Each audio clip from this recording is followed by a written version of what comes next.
My name is Ivan Gaskell and I'm a faculty member at Bard Graduate Centre.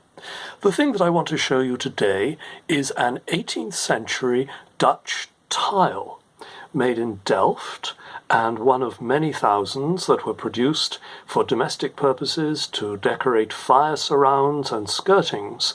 And these objects were made of faience, and you can see they're quite thin and painted on and glazed on one side.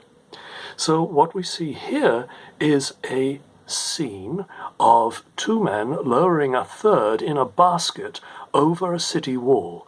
What is going on here? Well, this is a representation of the escape of St. Paul from the city of Damascus. It's from chapter 9 of the Acts of the Apostles.